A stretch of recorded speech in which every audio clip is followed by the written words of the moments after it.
je me retrouve à la cantine des studios de Boulogne, à la Cimo, et il y avait le couscous. Ah bah alors. C'était le jour du couscous, et puis on se retrouve à une dizaine, et en face de moi, j'ai Raymond Loyer.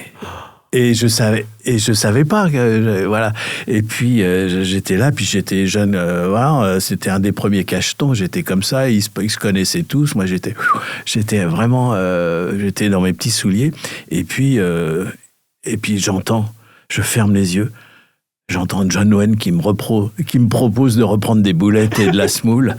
Je dis waouh, je sais même pas si j'ai pu répondre. Je dis mais c'est pas possible. Oh là là. Et là c'était un des souvenirs magnifiques et j'ai adoré cette voix, et puis en plus la voix française, elle était presque mieux, que j'écoutais la version originale après de John Wayne, c'était pas la même chose quoi. Voilà. Ah, tu vois, voilà. Mais John Wayne qui me proposait un peu de couscous, c'était formidable. C'est génial. Il est la seconde moitié du couple le plus célèbre du doublage et des dessins animés et vient aussi se confier sur son parcours. De Francis Fratelli, le méchant gros bêta des Goonies, au légendaire pingouin de Batman le Défi, incarné par Danny DeVito, qu'il gardera par la suite grâce à sa performance inoubliable. Il prête également souvent son talent aux comédiens Stephen Rea ou David Morse. Mais, il est depuis plus de 35 saisons, oui 35, le plus bête et adorable des papas de toute la Terre, Homer Simpson. Philippe Pétieux nous parle de ses merveilleux personnages, de son monde, ses rencontres mythiques à la cantoche et ses détournements incongrus de TGV ou de matchs de foot. Bon, j'ai failli t'apporter un donut, mais je me suis dit que tu devais saturer. Oui, je sature. Surtout les roses, là, tu sais, gavées de sucre. Oui, et puis bien gras, quoi. Hein. C'est très bon pour le cholestérol. Voilà, donc question pour un champion. Oui. Qui de Véronique ou de toi détient le record de messages de répondeurs téléphoniques ? Je crois que c'est moi. Oui. T'as appelé le Guinness ? Non, il faudrait que je comptabilise, en fait. Il faudrait que je fasse une comptabilité de ça. Mais non, il y en a eu pas mal, surtout à l'époque quand le film est sorti. Eh oui. En juillet 2007. Et alors, les Speeder Cochons, j'en ai fait à tout le monde. Voilà. Et on me le réclame encore. Ouais, j'imagine. Voilà. Je vais te poser la même question qu'à Véronique. Est-ce qu'il y a une question qu'on ne t'a jamais posée et que tu aimerais qu'on te pose ? Peut-être des questions plus personnelles, quoi. Questions professionnelles. Non, j'ai pas d'idée là comme ça. Non. Bon, fastoche alors. Ouais. Bon, bah, écoute, voilà, ça c'est fait. J'ai lu que tu avais commencé le métier par le théâtre de rue.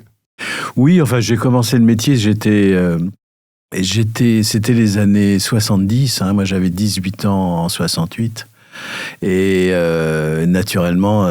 T'as jeté des pavés ? J'ai pas jeté, mais j'ai tout de suite, j'entendais à la radio que ça chauffait au quartier latin, naturellement je prenais le métro avec mon frère, on allait voir ce qui se passait, parce que il se passait pas grand-chose dans nos vies d'adolescents. Et effectivement, et voilà, c'était extraordinaire ce qui se passait. Enfin, voilà, donc surtout pour j'étais jeune adulte, hein, à peine, quoi. Donc non. Et puis après, il y a eu c'était des années après c'était assez festif en fait ce qui s'est passé. Et moi, j'ai surtout retenu, l'aspect festif de ces événements. Et puis ça a orienté en fait ma vie professionnelle, puisque mon père avait une petite entreprise de bâtiment, et puis voilà, il était patron. Ouais. Et puis moi, je devais reprendre, comme j'étais l'aîné, je devais forcément reprendre la suite de l'entreprise. Et les événements de 68 sont arrivés, je pouvais pas devenir un patron, c'était pas possible. Ah. Voilà, donc ça a fait beaucoup de peine à mon père, d'ailleurs, c'est vrai. Je pense qu'il est parti aussi un peu plus tôt que prévu par rapport à ça, mais moi, il fallait que je trace mon chemin. Bien sûr. Et puis les années 70, ça a continué, c'était festif.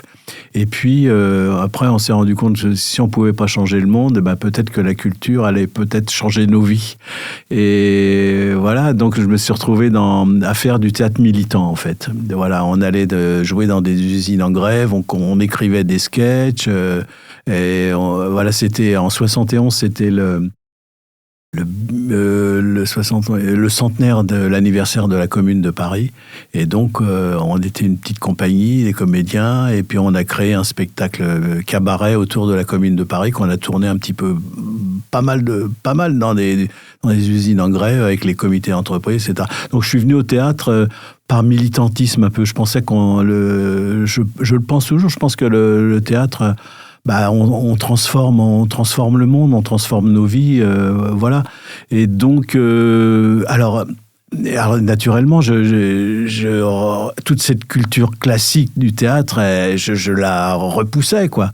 Puisque moi, il fallait, les pièces en alexandrin, tout ça, non, c'était pas, voilà. Donc, il fallait moderniser. Il fallait moderniser. Et je me suis retrouvé à faire la manche dans la rue.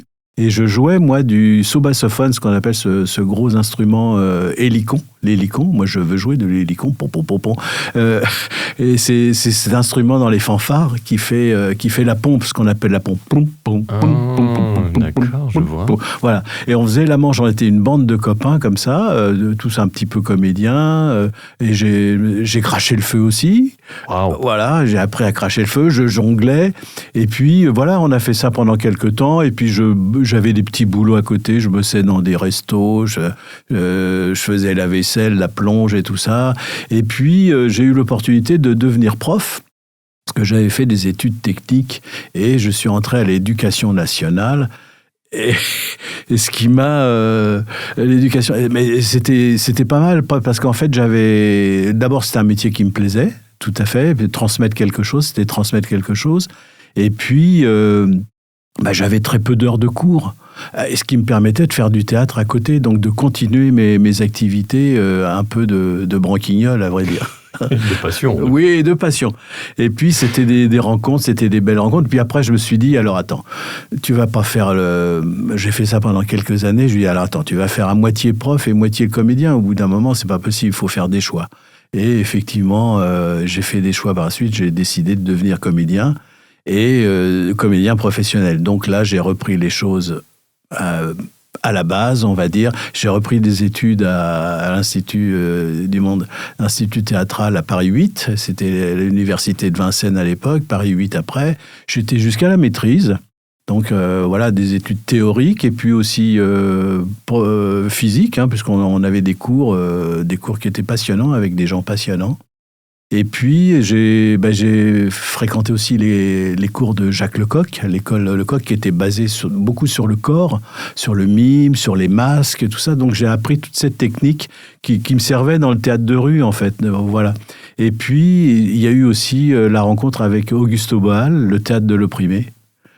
Augusto Boal, c'était un grand dramaturge brésilien qui fuyait la dictature brésilienne, et il est arrivé dans les années fin 70-80, et le théâtre de l'opprimé, il y a d'ailleurs encore une salle à Paris, le théâtre de l'opprimé, et là, c'était des techniques de propagande, en fait, c'était ce qu'on appelait du théâtre d'agite-prop, que Augusto Boal avait pratiqué sous la dictature des militaires au Brésil. Et naturellement, il s'est exilé, c'est pour fuir la dictature, et puis il a été accueilli en France, et nous on l'a accueilli, et c'était quelque chose de nouveau, quoi. Donc j'ai pas eu un parcours classique, c'est vrai que Véronique a eu un parcours beaucoup plus classique, conservatoire, tout ça. Et donc moi j'ai pris des chemins de traverse, et voilà comment je suis arrivé dans ce métier. Et puis j'ai eu la chance de travailler assez vite, en fait, dans des compagnies, dans le théâtre subventionné, théâtre public. J'ai travaillé beaucoup à Chalon-sur-Saône, à l'époque où il y avait la Maison de la Culture. J'ai fait plusieurs saisons là-bas. Et puis, le doublage est arrivé en 84. En 84, j'ai fait le premier stage de doublage professionnel qui a été institué par l'AFDAS. Premier stage. Et puis, pourquoi j'ai fait ce stage ? Parce qu'en fait, ma fille est née en 80, ma première fille est née en 82, et j'avais besoin d'être près d'elle et d'être sur Paris. Donc j'ai tiré les sonnettes des studios à Paris pour pouvoir travailler, puisque je ne pouvais plus partir trop en tournée avec le théâtre. Je vois. Et le premier stage AFDAS en mai 84 avec Jean-Pierre Dorat. Ok. Voilà, et ça a plutôt pas mal marché pour moi, ce stage. Je crains. Ça a plutôt pas mal marché parce que tout de suite, je me suis retrouvé sur les... Jean-Pierre m'a fait travailler sur les Woody Allen. Lui, il dirigeait les Woody Allen. J'ai fait des petites choses dedans. Et puis, après, je me suis retrouvé sur... alors, 86, le début de l'âge d'or, hein, ce qu'on va dire, nous, les anciens, c'est le début de l'âge d'or parce que c'est l'arrivée de la 5, la chaîne de Berlusconi, la chaîne Payette. La 5 arrive, c'était une initiative de Mitterrand, on ouvre les médias, il y a des nouveaux médias, et donc la chaîne de Berlusconi arrive avec des packages de programmes américains à doubler. Et donc, moi, je me suis retrouvé j'ai fait un essai sur Corbin Bernsen, que je double toujours dans la série La Loi de Los Angeles. Et ce comédien Corbin Bernsen, je le suis depuis cette époque-là. Et je le double tout le temps. J'aime bien le retrouver.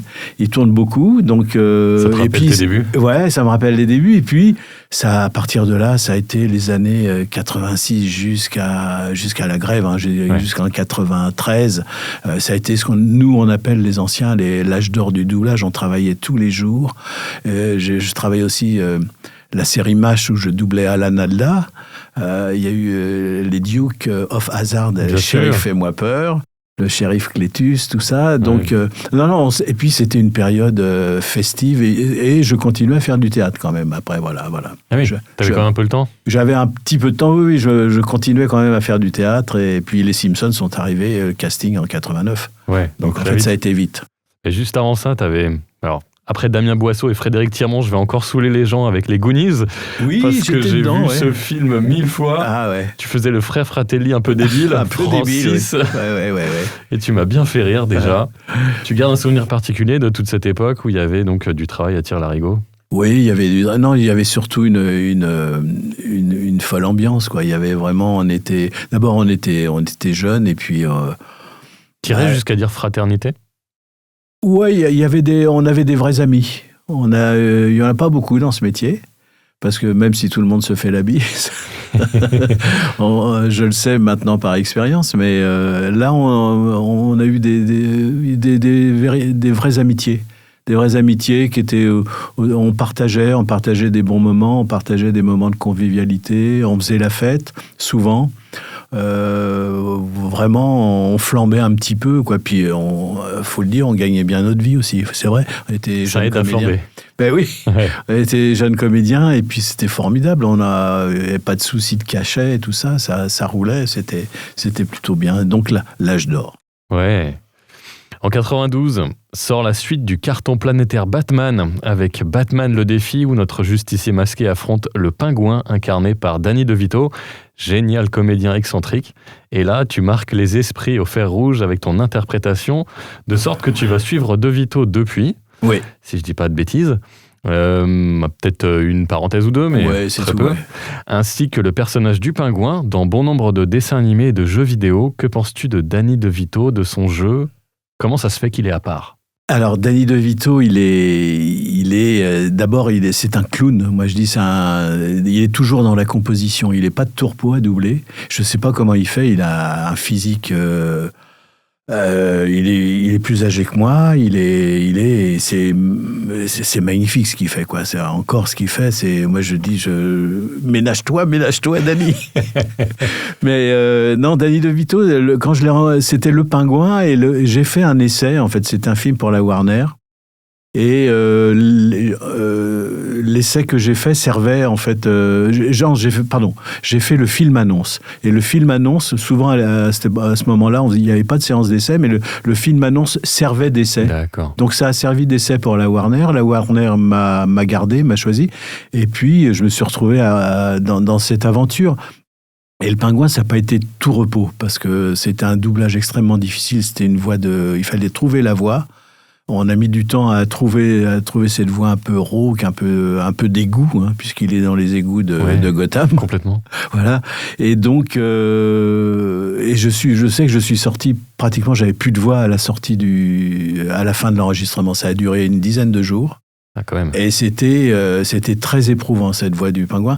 Et puis, le film a eu un succès. Le film de Tim Burton a eu beaucoup de succès. Et voilà, je me suis retrouvé donc à doubler Danny DeVito, alors qu'il était dans la composition. Hein. C'était pas sa voix naturelle, puisqu'il composait déjà quelque chose, la voix du pingouin. Et je me suis retrouvé à doubler après Danny DeVito Mathilda. J'ai adoré faire ce film. Il y a eu tous les Danny DeVito. Après, je l'ai retrouvé et j'adore le retrouver encore. Là, il est dans une série It's Always Sunny in Philadelphia, là, une sitcom. Voilà, donc j'aime bien parce que je trouve que c'est un comédien qui a plein d'humanité en fait. Il a plein d'humanité. Et j'aime bien tout ce qu'il fait en composition. C'est magique ce qu'il fait. Mais vraiment, il mouille la chemise. Franchement, waouh. Oui, et puis il a une cote sympathique et incroyable. Ouais. Et puis il est capable il a un registre de jeu, il est touchant, il peut faire peur, il peut être inquiétant, et puis il est généreux, quoi. Il est généreux, et moi j'aime bien ce genre d'aller dans ces gammes d'émotions, quoi. Voilà. Tu sais quoi, il me rappelle un peu Joe Pesci. Oui, c'est ça. Donc que j'ai doublé. Aussi un peu. J'ai doublé dernièrement Joe Pesci, ouais. Donc ouais, c'est les mêmes. Ouais, c'est les mêmes natures. Voilà, Joe Pesci, j'adore aussi. Ouais, je l'ai redoublé dans Irishman. Ouais. Et puis je l'ai redoublé dans une série. Là, il était assez comique. Là, c'était assez drôle. Ouais, c'est ça, parce qu'il furte avec la ligne. On ne sait jamais s'il rit vraiment, si ça peut aller dans n'importe quel sens. Voilà, mais c'est toute la bande d'héritage d'Hollywood en fait. Moi, j'ai doublé beaucoup de. J'ai doublé Alan Garcia aussi. J'ai doublé Bellucci, Steve Buscemi. Ah oui. Voilà, donc tous ces. En fait, l'héritage, j'en ai beaucoup. L'héritage d'Hollywood, j'en ai doublé pas mal. Ouais, c'est vrai. Parce que t'aimes les pizzas. Ouais. Pour ça. Pour ça, toi. Qui est le pingouin ? Qu'est-ce qui te plaît chez lui ? Le pingouin, j'aime bien ce personnage parce que c'est du grand guignol pour moi. Voilà, et puis c'est du théâtre. C'est un personnage de théâtre. Et il est dans l'excès et c'est du grand guignol, mais à la fois il peut faire très très peur, et puis on est dans des zones un peu dangereuses, quoi, un peu grise, ouais, même noire, quoi. Voilà, moi j'aime bien ce personnage, et il est assez effrayant, et c'est toujours mieux de jouer les méchants, d'interpréter les méchants que les personnages positifs, parce qu'on a une gamme de jeux et d'émotions qui est beaucoup plus large et plus vaste. Voilà, c'est vrai que les personnages positifs, en général, c'est une note, et puis 2, voire 2, mais c'est tout, quoi. Est-ce que le pingouin te ramène à tes années de théâtre de rue ? Oui, tout à fait. Tout à fait. Ouais, je vois bien le pingouin cracher du feu. Complètement. Voilà. C'est vrai, c'est un peu antinomique, mais antithétique. Savais-tu que le premier choix de Tim Burton pour le rôle était Marlon Brando ? Ah non, je savais pas. T'as failli faire Marlon Brando. Ouais, là, c'est... Batman le défi était très très attendu, et c'est un euphémisme.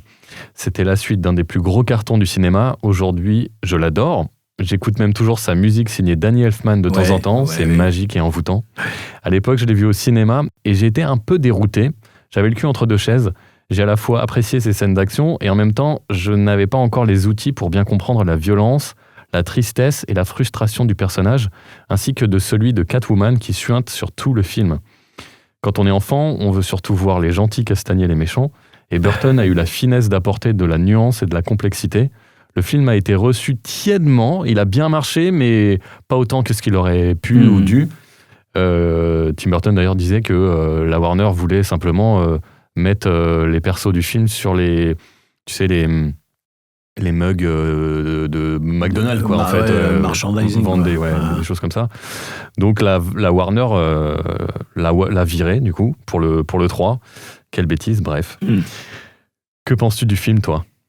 Ah, le film, il est génial, quoi. Franchement, il est génial. Et puis les effets spéciaux, et puis la musique de Elfman, waouh, on l'a retrouvé dans les Simpsons, hein, dans le générique des Simpsons, voilà. Donc, c'est une équipe artistique magnifique. Et puis, tous les personnages, Michelle Pfeiffer dans Catwoman, waouh, il y a eu du beau monde. Il n'y a pas eu mieux de Catwoman depuis.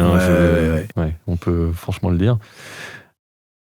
As-tu parfois la curiosité de revenir sur du travail passé en tant que spectateur ?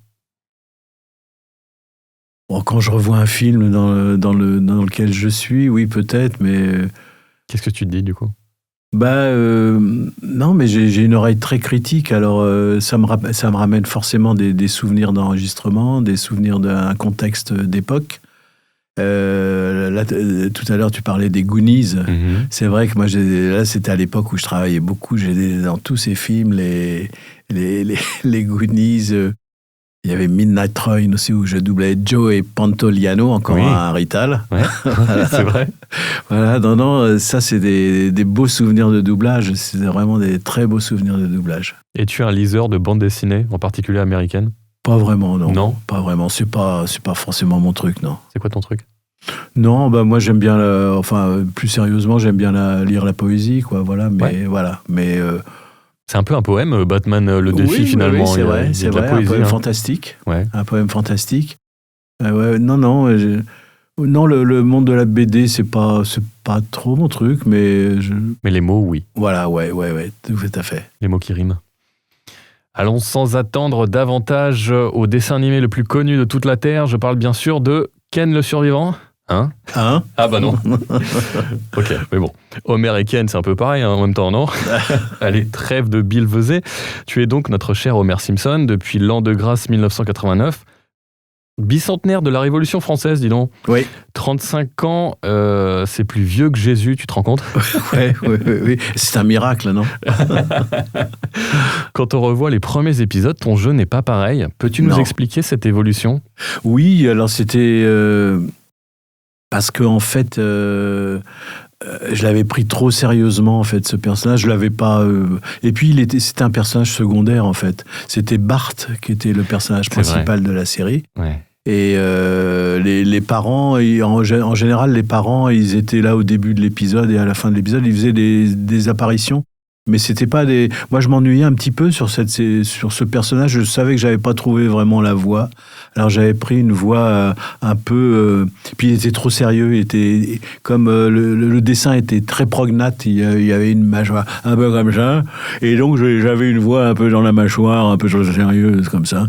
Et d'abord, ça me faisait pas rire ce que j'avais créé. C'était pas. Et puis, le personnage n'était pas drôle. Il était plutôt sinistre. Et quand Homer est devenu le personnage principal de la série, c'est-à-dire à partir de la 3e, 4e saison, parce qu'en fait, il faut dire qu'aux États-Unis, il fallait pas que Matt Groening a failli avoir à arrêter la série, parce qu'en fait, les familles chrétiennes américaines ne voulaient surtout pas que les enfants s'identifient à Bart. Voilà, donc Matt Groening a eu vraiment des soucis.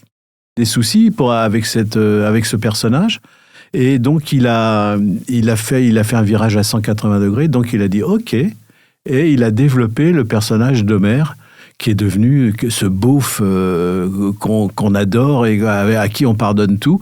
Et là, j'ai commencé à m'amuser, et là je pouvais plus garder cette voix sérieuse. Quand je voyais le personnage dans son quotidien, dans son comportement, je me dis, c'est pas possible de lui garder cette voix, on va le rajeunir un petit peu, on va lui mettre des aigus, on va essayer de le moduler davantage.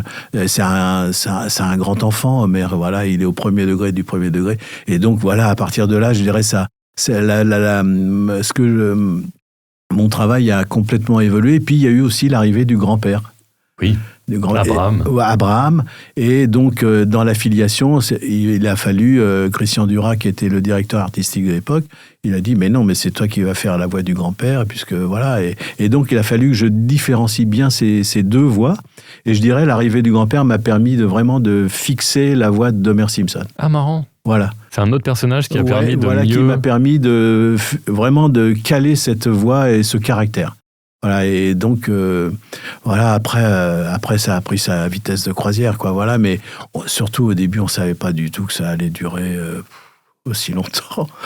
Dans le meilleur des cas, 10 ans, mais... Ouais, voilà, mais même la première saison, il y avait que 13 épisodes, donc on s'est dit, ça passait presque clandestinement sur Canal+, même si c'était en clair. C'était pas on s'est dit on va faire ça 1 an, et puis il y a une 2e saison, on va faire la 2e, puis il y a une 3e, et puis 4e, et puis voilà, puis on a été invité, je crois à partir de la 4e saison, on a été invité par Jean-Luc Delarue. Ah, ok. à La Grande Famille sur Canal, et on s'est dit mais pourquoi ils nous invitent, personne ne nous connaît, on est comédiens Parce que qui La travaillent Grande Famille. Voilà. Et en fait, les Simpsons commençaient à avoir vraiment, c'était un produit phare de Canal comme les Guignols, donc on a été mis en avant et on s'est dit tiens, peut-être que ça marche, oui, voilà. Oui, peut-être que ça marche, je te confirme. Voilà. Tu l'as dit, tu fais aussi Le Grand-Père Abraham. Pourquoi ce choix ? Tout simplement parce que c'est Castellaneta qui fait les deux en VO, ou vous avez suivi la distrib originale, ou il y a une autre raison ? Je pense pas. On n'a pas suivi la distrib originale. Je crois que c'est... On a suivi, en fait, c'était le principe d'une troupe de théâtre. Ouais. Aux États-Unis, ils étaient pareil, ils étaient 8, 10 dans la troupe. Et en France, on était 8. On était 8, il y avait la famille...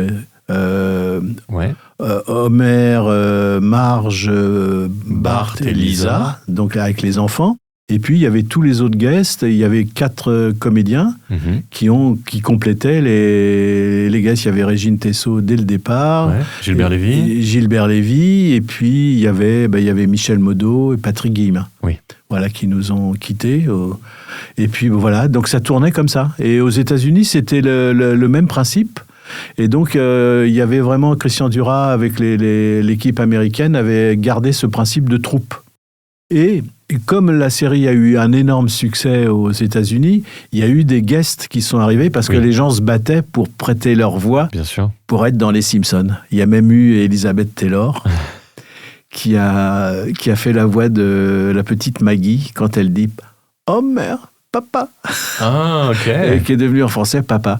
Et en anglais, elle dit oh me. Et c'était Elizabeth Taylor qui a fait cette voix. Voilà. Il y a même eu Danny DeVito qui faisait le demi-frère d'Homer, qu'on voit dans 2-3 épisodes. Voilà. Si, t'as fait les deux ? Ah non, j'ai pas fait les deux. Non. Ça aurait été drôle. Ouais, enfin, en même temps. D'ailleurs, ça t'allait cet esprit de on va tout faire à 8, ou tu t'es dit on va être un peu short au bout d'un moment ?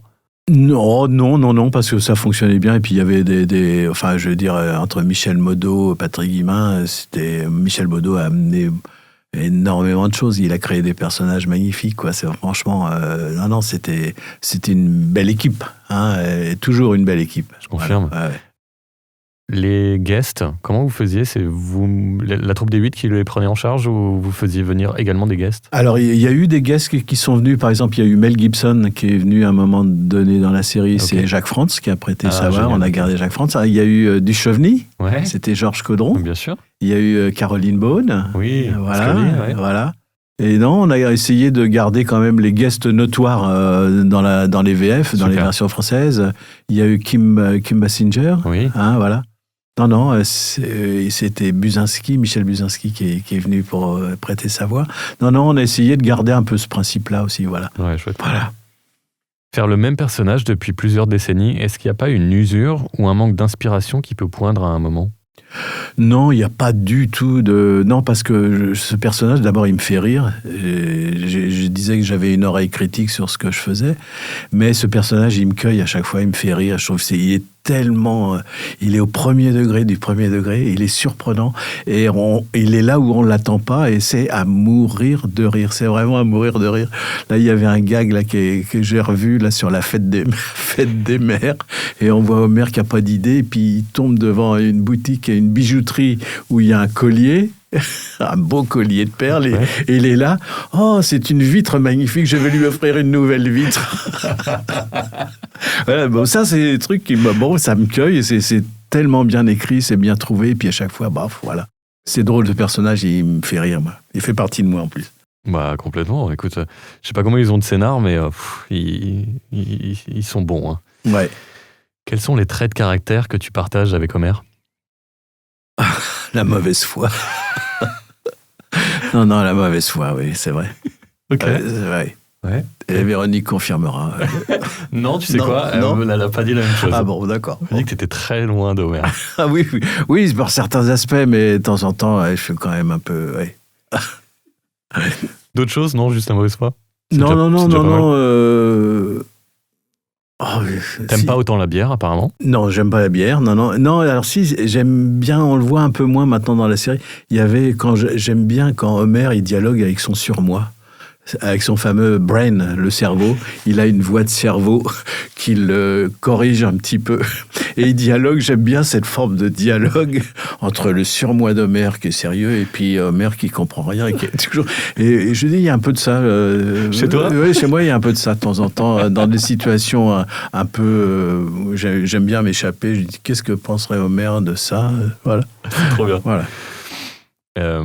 Véronique nous a dit que vous aviez déjà rencontré Matt Groening, le créateur, mais as-tu déjà rencontré Dan Castellaneta, Non. ton alter ego ? Non, on l'a pas rencontré. On devait se rencontrer. Oui, Matt Groening, on s'est rencontrés 3 fois. Ouais. Et avec David Silverman, le réalisateur du film, on a rencontré aussi Mike Rice, qui est un des scénaristes. Ouais. Et puis, ça devait se faire pour les 20 ans des Simpsons, mais c'était extrêmement compliqué à organiser avec les équipes américaines qui étaient débordées, je pense, qu'à l'époque.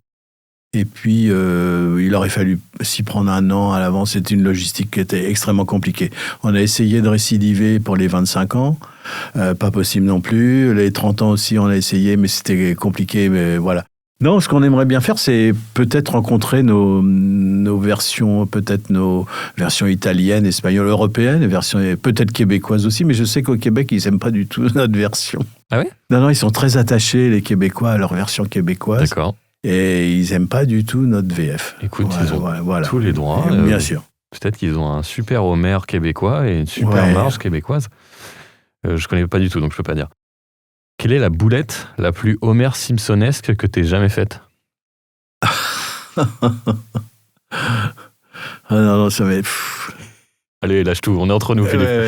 Non, alors, si, c'est vraiment très Simpsonien de temps en temps. Je dis que ce personnage, il m'est arrivé d'aller travailler, donc d'aller enregistrer le matin à enregistrement des Simpsons. Mm-hmm. Et donc, c'était à l'époque où il y avait des tickets de métro. Ouais. Je mets mon ticket et pouf, le rouge s'allume, donc mon ticket ne passe pas. Donc, je dis, bon, à la fin de la journée, j'irai revoir le monsieur ou la dame qui est derrière la vitrine pour lui signaler que mon billet est valable et qu'il a eu tort de sonner. Donc, je termine l'enregistrement des Simpsons et en fin de la journée, vers 19h, je rentre, je vais voir c'était une dame, je vais voir la dame, elle me dit, je lui donne mon ticket, elle dit, non, il est valide, merci. Et puis moi, je l'ai mis dans la machine. J'ai dit oui, merci. Et en fait, je rentrais chez moi, donc je prenais pas le métro. Et j'étais complètement idiot. Et j'ai validé. Mais c'était stupide. Très bien. Bah, écoute, tu remercieras le Homer qui vit en toi. Ouais. En 2013, sort un court-métrage étonnant qui s'appelle Being Homer Simpson. Il est dispo sur YouTube. Pourrais-tu nous en parler ? D'où est venue cette idée ? Tout ça. Alors, cette idée, elle est venue d'une séance de dédicace qu'on a fait au Grand Virgin des Champs-Élysées, avec Bill Morrison. Bill Morrison est un auteur de BD, et c'est lui qui faisait les BD des Simpsons, et puis surtout qui a caractérisé le graphisme des Simpsons. Mmh. Les lettres du générique, tout ça, c'est Bill Morrison. D'accord. Donc, Bill Morrison, et puis il a dessiné tous les personnages de BD, et voilà. Donc, on avait une séance de dédicace au Virgin, et il y avait énormément de monde. La séance de dédicace a duré 3-4 heures. Il y avait, je sais pas, peut-être 400 personnes qui sont passées, qui faisaient la queue dans les escaliers du Virgin. Voilà. Et puis, la scène, d'ailleurs, elle a été piquée au Virgin. Il y a quelques plans dans Being Homer Simpson. C'était dans le Virgin. On a profité du Virgin. Et puis, il y a toujours dans ce genre il y a des gens un peu lourds. Un peu insistant, et j'entendais ouh pinaise, trop. D'accord, et puis là j'étais là, et puis voilà, donc et puis le gars arrive et peux me faire, fais-moi pinaise, fais-moi pinaise. Oh là là, j'ai dit écoute, je suis pas, fais une machine à je suis pas un jukebox, hein, comme voilà. Et donc voilà, et Arnaud Demanche a eu l'idée, Arnaud Demanche qui était un amoureux des voix, des VF, il a eu l'idée d'écrire ce court-métrage, de le produire et de le réaliser. Et on a profité après de la fermeture du Virgin, on a tourné de nuit, et on a gardé les foules, qui sont les vraies foules, et puis il a écrit ce court-métrage qui a eu pas mal de succès, et puis qui était assez tragique, en fait. Moi, je trouve que c'est une histoire un peu... C'est pas très drôle, en fait, ce qui m'arrive dans ce court-métrage, puisqu'en fait, Véronique veut divorcer. C'est... Oui, il a poussé l'idée jusqu'au bout. Jusqu'au là. Et puis alors, il y a Jean-Pierre Leroux, qui fait l'orthophoniste, l'ORL. Et puis on retrouve notre ami, il y a eu du beau monde, il y avait Patrick Béthune qui a fait un petit passage, Christophe Lemoine, qui fait... j'en oublie certainement. Et non, il y avait Bérangère Krief qui était dedans, il y avait Rosa... Ruiz, je ne sais pas si c'est Rosa, je me trompe peut-être. Voilà, on s'est bien retrouvés sur cette aventure, c'était très sympa. Ouais, c'est un court-métrage très sympa. Arnaud de sa mère qui faisait le méchant que je jouais. Voilà. Exactement, voilà. Ouais. Je le recommande encore une fois, il est dispo sur YouTube, allez le voir. On te connaît tellement pour Homer et le pingouin, mais aimerais-tu qu'on te propose davantage de rôles dramatiques ? Oui, mais d'ailleurs, je me plains pas. Non, je me plains pas, mais j'aime bien jouer les personnages un peu troubles, en fait. Voilà, c'est juste ce que je disais tout à l'heure. C'est toujours plus intéressant d'aller dans des zones qui qu'on n'a pas l'habitude de jouer, dans les territoires inconnus, c'est toujours mieux.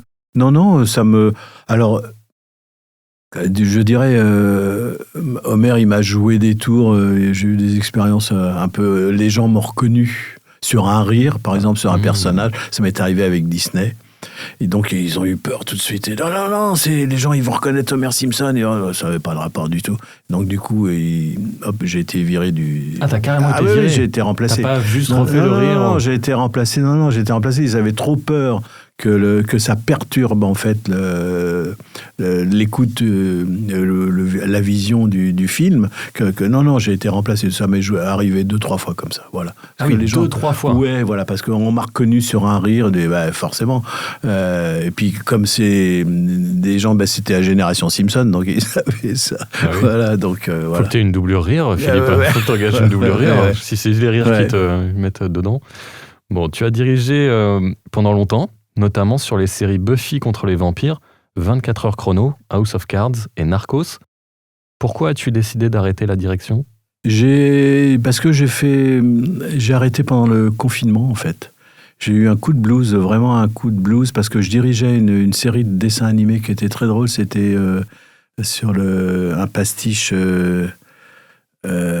sur Trump, une série sur Trump, Our Cartoon President. Ok. Voilà, et c'est assez drôle, vraiment, ça tapait fort sur Trump. Et j'ai fait ça pendant 2-3 ans, et puis je me suis retrouvé à la dernière saison, et donc j'avais toute une équipe qui était vraiment une équipe de comédiens qui était formidable. Et je me suis retrouvé au confinement, on s'est retrouvé, il y avait 3 personnes dans le studio, je me suis retrouvé avec des plexiglas pour communiquer avec l'ingénieur du son, avec le comédien qui était masqué, tout ça. Je me suis dit, mais... Et puis les restos étaient fermés le midi, je me suis retrouvé avec un Tupperware ou une pomme à manger, j'étais tout seul, je dis, c'est pas possible, je dis j'arrête, j'ai plus de plaisir. C'est pas possible. Et j'ai fait presque un burn-out à cause de ça. J'ai dit j'arrête, j'ai trop fait ça. Alors après, on m'a reproposé de diriger, mais j'ai arrêté. J'avais pris la décision et puis c'était trop fatigant et j'avais fait le tour, quoi. J'avais eu des belles séries en direction. Je lui dis c'est pas la peine. Je me suis retrouvé à faire des ambiances sur ce dessin animé, des ambiances de foule, les uns après les autres. Les uns après les autres. Je dis c'est pas possible. Je peux pas travailler comme ça. J'avais plus de plaisir du tout. Non, c'était vraiment. Et voilà, j'ai arrêté. Ouais. Et et j'ai eu raison d'arrêter ça. J'avais fait le tour de ça. Tu penses que c'est parce que tu as vécu L'âge d'or. Oui, voilà. Le contraste a été énorme entre les deux. C'était énorme. Et puis, moi, j'aimais bien. On va au resto le midi, on échange, on se parle. Même si ça déborde un petit peu, on prend 1 heure et demie pour manger. On sait qu'on va rattraper le soir et puis personne va faire d'histoire. C'est comme ça. Et tout le monde. C'est un travail d'équipe, quoi. Moi, j'ai toujours travaillé comme ça. Et puis, c'était important ce moment de la pause déjeuner et non pas manger dans les couloirs avec un truc qu'on commande. Ça, j'ai horreur de ça. Et donc, c'était important qu'il y ait au moins ce moment-là, parce que c'est des journées fatigantes.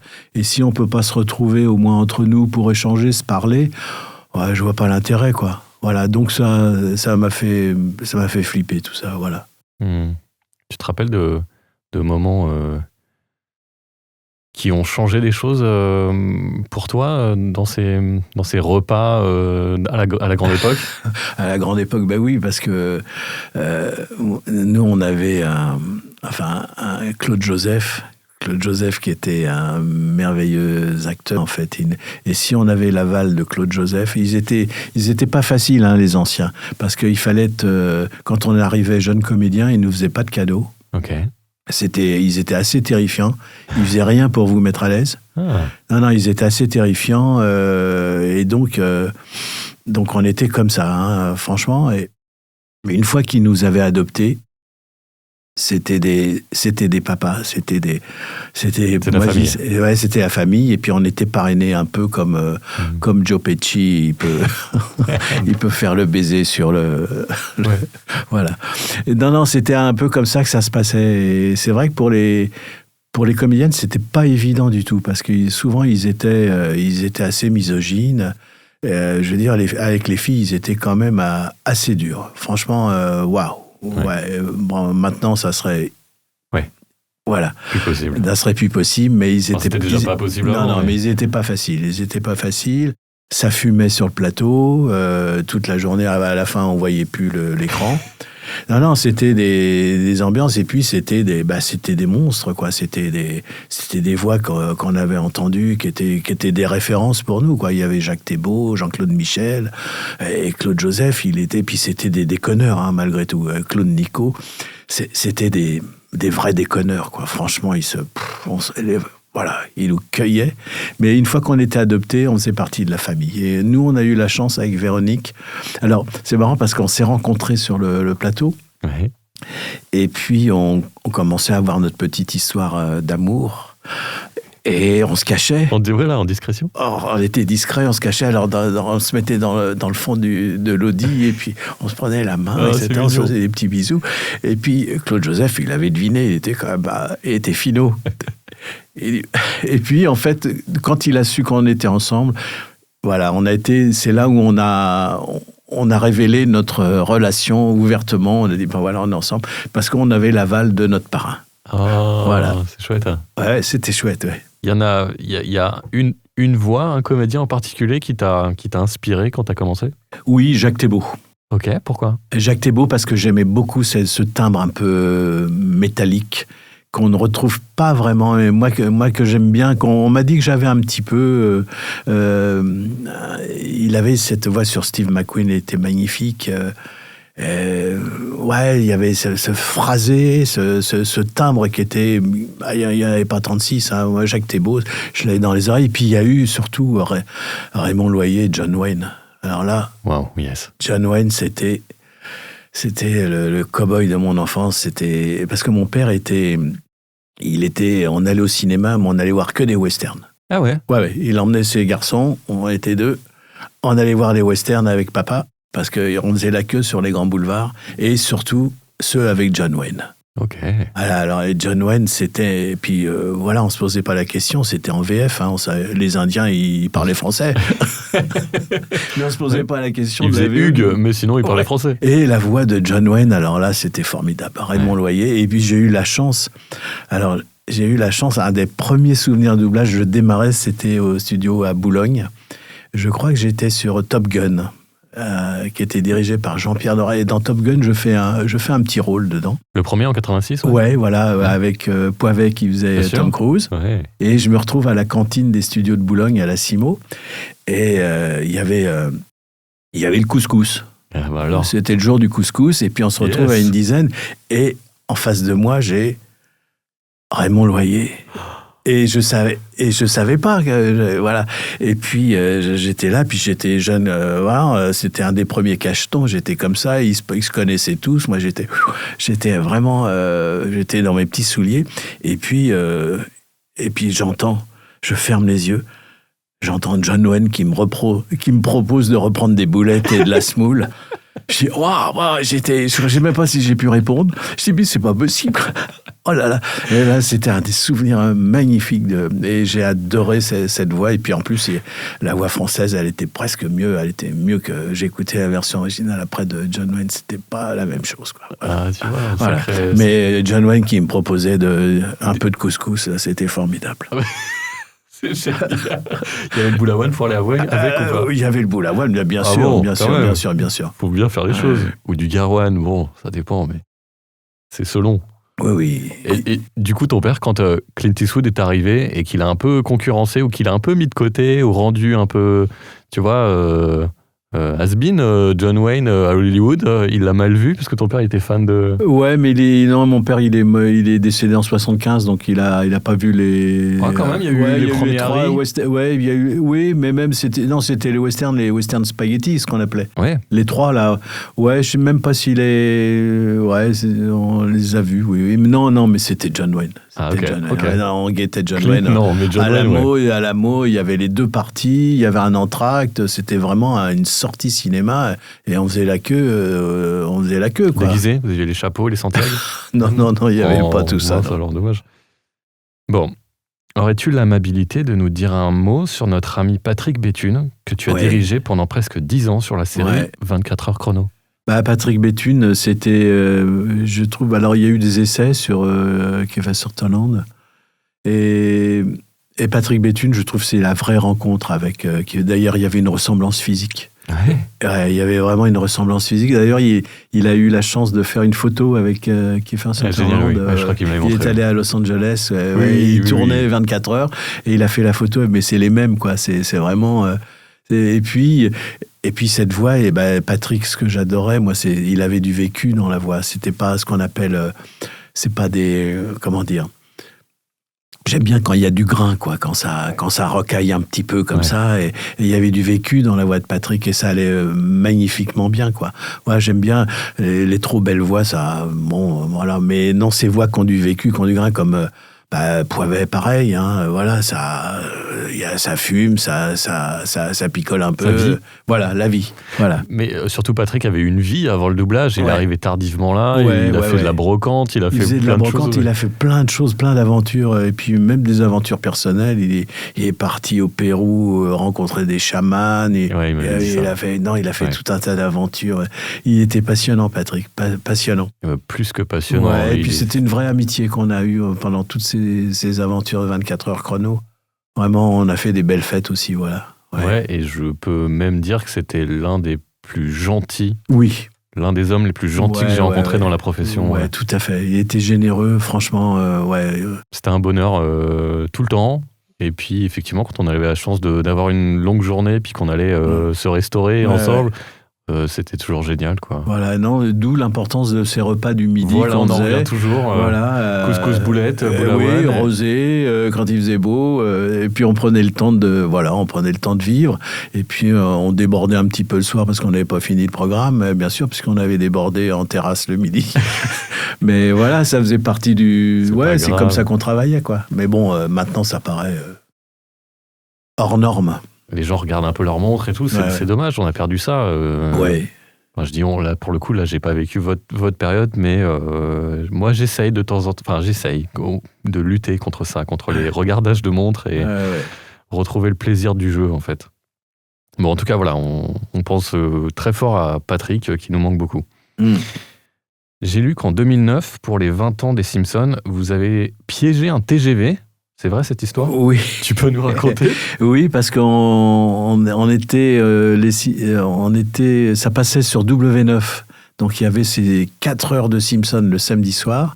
C'était W9 qui avait les droits. Et puis c'était les 20 ans des Simpsons. Et donc le groupe M6 avait l'équipe de foot de Bordeaux. Ok. Oui. Voilà. Oui.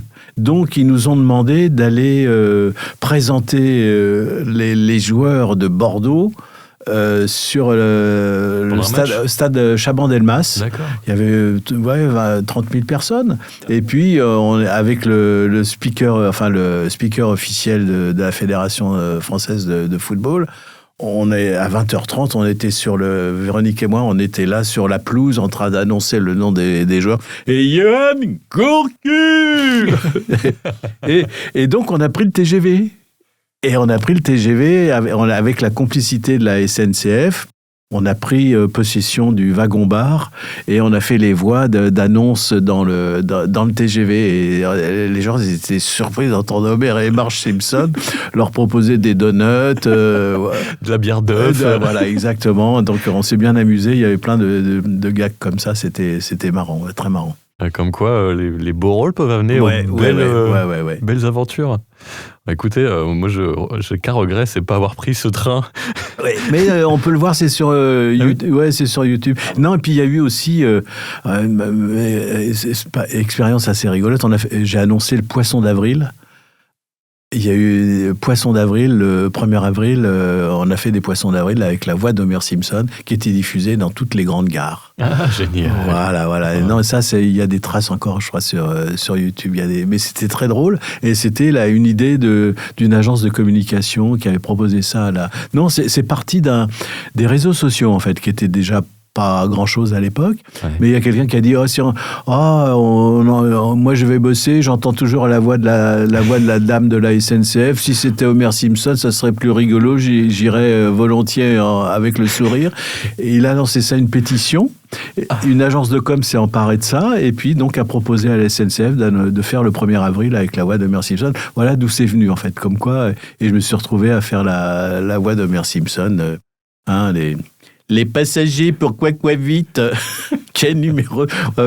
Truc assez marrant, des messages qui étaient assez rigolos. Voilà, comme quoi même les usagers... Attention aux ours polaires. Voilà, tous les usagers ont ce pouvoir de faire changer les choses. Et ça, puis ça mettait de l'ambiance le matin à la gare du Nord. Là, on voyait les gens, ils y allaient de bon cœur. Génial. Bon, en guise de conclusion, j'ai une poignée de questions des internautes. Donc il y a Voxophile qui demande, y a-t-il un épisode des Simpsons qui les ont marqués en particulier? Donc toi et Véronique. Non, moi j'en ai quelques-uns, j'aime bien les épisodes d'Halloween, elle aime pas trop. Elle m'a dit hier, ouais. Ouais, elle aime pas. Mais il y avait un épisode d'Halloween où ils ont refait un remake de Shining. Bien sûr. Ouais, celui-là il était effrayant. Et ça je l'ai adoré, celui-là il était Homer qui est là avec la hache, voilà. Et puis, puis en général c'est nous on aime bien les épisodes autour de la cellule familiale en fait, c'est ceux qui nous touchent le plus. Et puis alors il y en a un que j'ai beaucoup aimé, c'est les piments hallucinogènes. Où Homer prend un piment hallucinogène et il se retrouve à dialoguer avec un dieu coyote. Okay. Et c'est complètement barré, c'est complètement il prend des substances et voilà, pas recommandé, mais voilà. Non, c'est mal. Ouais, voilà. Les piments, c'est mal.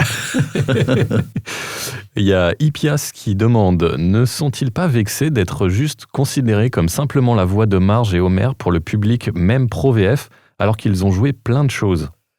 Non, on n'est pas trop vexés parce qu'en fait les gens nous on fait très peu de conventions, mais quand on en fait quelques-unes, les gens ils nous abordent sur par exemple moi on me parle du Pingouin, forcément du Pingouin, on me parle d'autres rôles, Véronique on lui parle de Jamie Lee Curtis, de René Russo, de Terminator, Linda Hamilton. Donc non, en fait les gens les gens qui nous connaissent et qui suivent notre carrière en doublage, ils sont au courant de tout ça. Même nous, moi j'ai oublié, tu vois, les Goonies, tu me rappelais, c'est un souvenir lointain et j'y pense plus, quoi.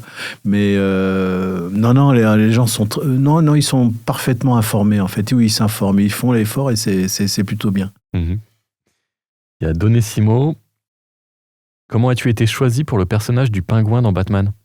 C'est ce que je disais tout à l'heure, j'ai fait le film annonce. le film annonce. Il n'y a pas eu d'essai même pour le film annonce, en fait. Non. J'ai été proposé par Jenny Gérard à l'époque, qui a proposé à la Warner, parce qu'elle ne savait pas comment, en fait, distribuer ce personnage, à vrai dire. Elle m'a dit, Philippe, tu essaieras quelque chose. Elle me connaissait sur les Goonies et tout ça. Et elle me dit, tu feras quelque chose. Sacrée preuve de confiance, quand même. Elle m'a fait confiance. Génial. Et puis, du coup, ce que j'ai proposé sur le film annonce a plu à la Warner et j'ai gardé le personnage. Et j'ai eu la chance de doubler Danny DeVito à partir de ce moment-là. Tu te rappelles si tu avais réussi à trouver le personnage tout de suite Non, j'ai mis 48 heures, il fallait trouver la voix du pingouin. Et là, on a travaillé comme au théâtre. C'est-à-dire que j'ai marché dans l'Audi et on n'enregistrait pas pour essayer de trouver physiquement la voix du pingouin. Et le pingouin, il claudique légèrement, il a une épaule un peu de travers, et donc, dans la voix et la respiration, j'ai trouvé la voix en déambulant dans l'auditorium, sur quelques répliques, et on a fait plusieurs essais, et on a gardé cette voix claudicante, voilà. Et c'est comme ça que j'ai trouvé la voix, mais on a cherché quand même. Cherché. Vous n'avez pas cherché pour rien, un bonheur. Noé Costa... Est-ce qu'il sait pourquoi Gilbert Lévy l'a remplacé sur le pingouin dans plusieurs films Batman récents ? Ouais, alors je sais pas pourquoi, je pense que ça tient au directeur artistique que je ne vais pas nommer, je sais pas pourquoi. Une petite inimitié une inimitié ou qui a voulu révolutionner une idée un peu farfelue, quoi, voilà. Bon. Aspion demande, je voulais savoir si hors des Simpsons, il y a d'autres rôles qui vous ont marqué personnellement. Je suis admiratif de l'âme que vous avez insufflée à vos personnages. Prenez soin de vous. Non, mais ce que je disais, j'aime bien Danny DeVito, Joe Pesci, tous ces personnages qui ont plein d'humanité, quoi. C'est magnifique à jouer, quoi. On se régale, quoi. Irishman, je me suis régalé, quoi. Ce chef de la mafia, waouh. Puis comme tu disais, pas lisse. Non. Il y a des choses à jouer. Voilà, il y a des choses à jouer. Ouais, c'est jamais la même note, quoi. C'est toujours pareil. Ils nous surprennent. Ils sont là où on les attend pas. Et c'est ça qui est bien dans ce travail de comédien qu'on fait. C'est formidable. Je dirais par rapport à ce qu'on fait en doublage. Et c'est riche, en fait, quand on passe dans des registres comme ça, parce que physiquement, on ne me donnerait pas des personnages forcément comme ça. Si je devais tourner, je tournerais ce que je suis. Hein. Je veux dire, les gens, ils n'ont pas forcément des idées.